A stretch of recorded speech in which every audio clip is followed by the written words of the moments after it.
couple of weeks ago, BTS made a decision that I thought was genuinely fascinating. They announced that they would not submit their music for consideration for the 2027 Grammys. And in that announcement, they said, "We hope our music can be heard and loved for what it is, rather than being divided by region or language." At the time, the Recording Academy defended its newly created Best Asian Pop Music Performance category. Well, now something has changed. The Academy is actively discussing the future of that category.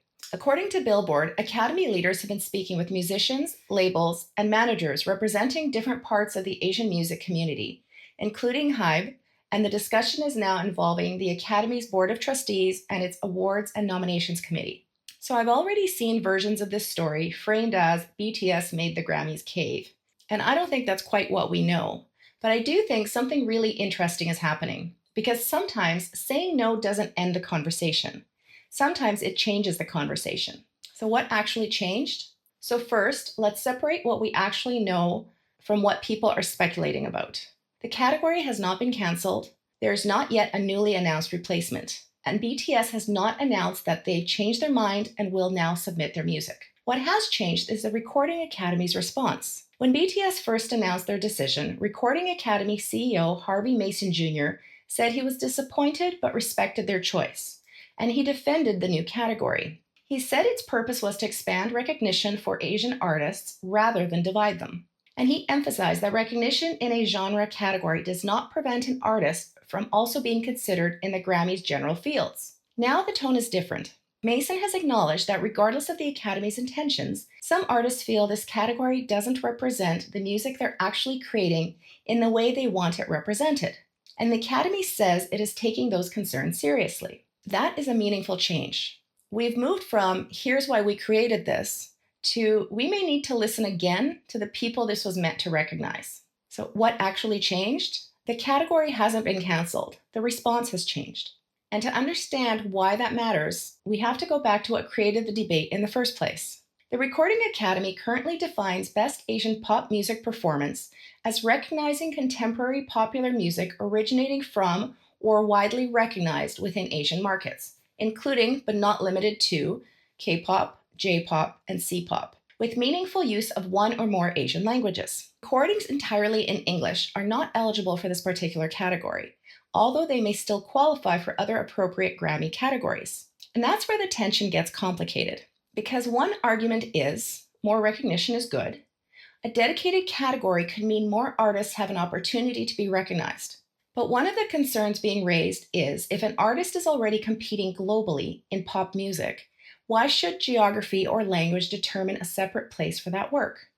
And I know that raises much bigger questions about how awards classify music by geography, language, and culture more broadly. Those questions go well beyond BTS or even this particular Grammy category. And I'm not going to pretend I can resolve all of that in one video. I'm focusing here on what the Recording Academy actually created, the concerns that have been raised about it, and what appears to be changing now. And this is where I think we need to be careful with the language. I don't think we can reasonably say BTS alone forced the Grammys to change. There has been criticism from a broader music community, and recognizing BTS's influence here doesn't erase the voices of other artists, industry professionals, and fans who have also raised concerns about the category. But when an artist with BTS's global reach chooses not to participate in something as prestigious as the Grammys, that decision carries information. And I think that's the more interesting lesson. There is a difference between influence and force. BTS's public statement was brief. They made their position clear. They said they hoped music could be heard beyond region or language. And then they chose not to submit. That is enough. Sometimes a boundary isn't about getting somebody else to do what you want. Sometimes it's simply saying, "This doesn't work for me, so I'm choosing not to participate."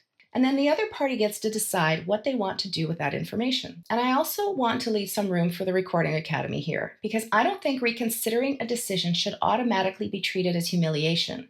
If you create something intending it to be inclusive, and the people within the community you're trying to recognize come back and say, "This doesn't feel the way you intended it to feel," you have a choice. You can defend the original decision forever, because changing course might look embarrassing. Or you can say, "Okay, maybe we need to listen again." Good intentions don't guarantee good outcomes.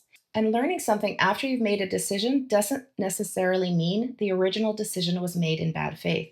Sometimes you simply get new information. And there's another potentially interesting development here. According to current reporting, the Academy is also considering whether the normally confidential process used to develop new Grammy categories should become more transparent in the future. If that happens, that could become a bigger lesson than this one category. Because then the question becomes not only what category do we create, but who gets a meaningful voice while we're creating it. At the same time, I don't think the Recording Academy deserves a victory lap simply for saying it's listening. Listening is step one. What actually changes is step two. Does the language requirement change? Does the definition change? Does the category get renamed? Does the whole concept get reconsidered? Or does very little ultimately change? At the time I'm recording this, we don't know. At the time I'm recording this, the Recording Academy's published rules still show the original category and its original eligibility language. So declarations that BTS won or the Grammys surrendered feel premature to me. This isn't a sporting event. Nobody needs to lose for somebody else to be heard. What we can say is the conversation happening now appears materially different from the conversation that was happening when this category was initially announced. And that's worth paying attention to. And this is actually why I've wanted to keep following the story. It's not because I suddenly want to become a Grammy news channel. What interests me is the decision. What happens when something looks prestigious from the outside, recognition, status, an invitation, an award, but participating in it no longer feels aligned with what we believe. We're often taught that the powerful position is getting chosen, getting invited, getting recognized, getting the award. But sometimes the powerful decision is knowing that you can walk away from an opportunity without believing that your work suddenly has less value. And this second chapter adds something else. A clear decision can sometimes create a conversation that compliance never would have created. Not always. Saying no doesn't guarantee that anybody will change. You cannot control the response, but you can make your position clear. Clarity can have influence. So I don't think today's story is BTS beat the Grammys, and I don't think it's the Grammys fixed everything. I think the story is BTS made a choice, a wider community raised concerns. The Recording Academy appears to be listening differently now. And now we get to see whether that listening actually creates meaningful change. And honestly, I think that's a much more interesting conversation than deciding who won. I'm really curious what you think. If the Recording Academy meaningfully changes this category, would that address the concern for you? Or do you think the bigger issue is the idea of separating Asian pop music by geography or language in the first place?